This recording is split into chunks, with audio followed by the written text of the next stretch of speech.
Good morning. Good morning. Welcome to day one of self-care starts with self-love.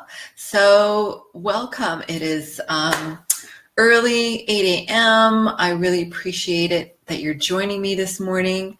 And I hope that the next 5 days, I know that the next 5 days will be an amazing journey towards self-love and self-care, because we know that you can't care for yourself very well if you don't love yourself very well. And that's something that I have learned the hard way throughout my whole life, but also is just a very important rule for you to focus on and for you to know as you start your year off and start to cultivate a really healthy sense of self-care and just really lock down what it means to care for yourself. So today we're starting with boundaries. Today's all about boundaries. This is such an important and significant topic to talk about because we have been since childhood taught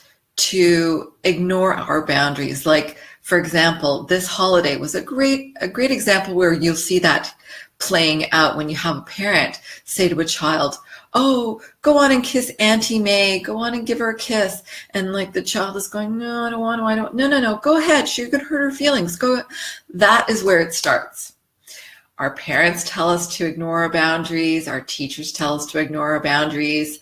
And we continue through life. We continue being more concerned about the other person's feelings and whether or not they're going to like us than how we feel, which is not working.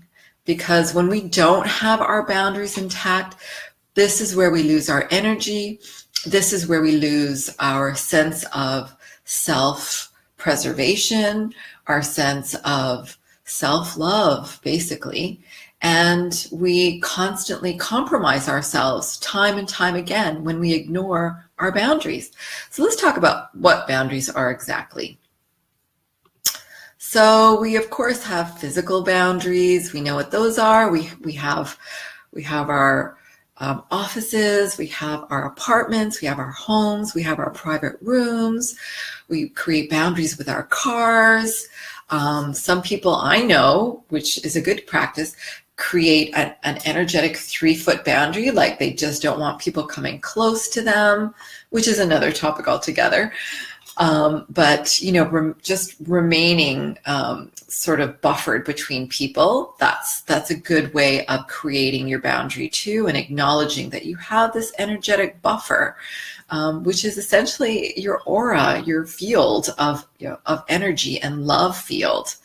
So when we talk about love and heart field, and I'm talking about emotional boundaries, I'm talking about when we lead from the heart. So about a couple of years ago, actually, I went to an amazing conference called the Archangel Summit, and I heard Robin Sharma talk. Robin Sharma is the author of The Monk Who Sold His Ferrari and other books as well, but that's the most significant one for me. And basically, his teaching is all about leading from the heart. Now we're coming into a time where we are really recognizing our heart. We as women always lead with our heart. So it's really important to just acknowledge how we feel in our heart when we are approaching somebody, when we're engaging with somebody, always leading with how we feel in our heart. Our gut tells us a lot about that, but not in our heads, right? It's about getting out of our heads, out of the logic, out of the self-sabotage, which I'll talk about later. But it's again, so when we lead with our heart, that's a good thing. But when we have compromised our emotional boundaries with people we love, this is where we start to get into trouble. So we compromise ourselves. We create energetic attachments. For example, you have this need to like check in with your partner or check in with a friend constantly throughout the day, or you have to like make sure that they give you approval on something, or you give them basically your power. You give them the responsibility to make you happy. This is codependence, and this is an energetic attachment that is not good. This is the type of thing we call courting. So when we court with people, we attach to people. When you're thinking about somebody, you're actually courting to them. You're creating an energetic cord to their emotions and to their well-being and to that person. And sometimes the courting is healthy because you're giving love. You're perhaps thinking about a person. You know that they're not doing well today, so you're sending them love.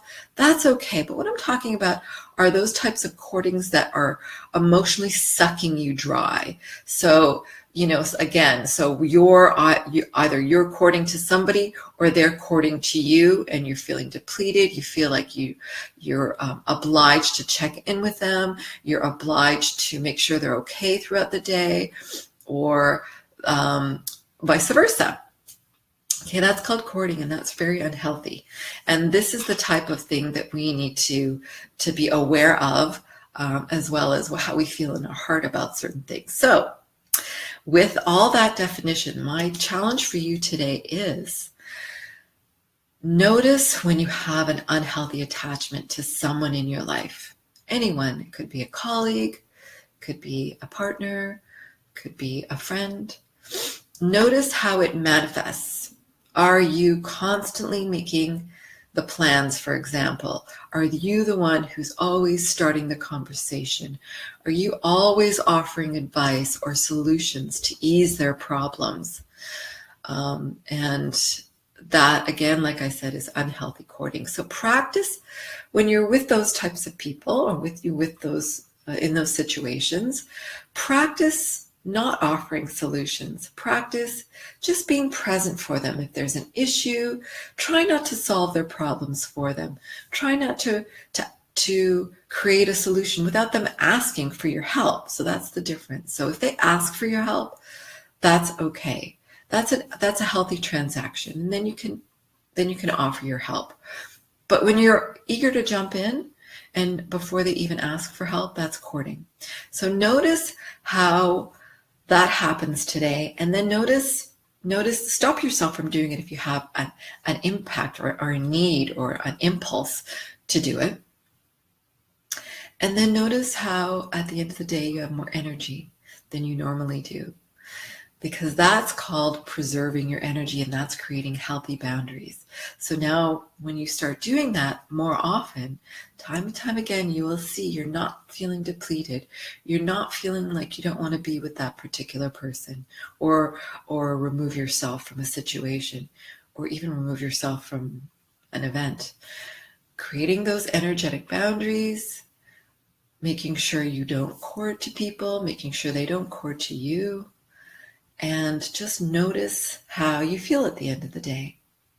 And also share what difficulties come up for you during this day.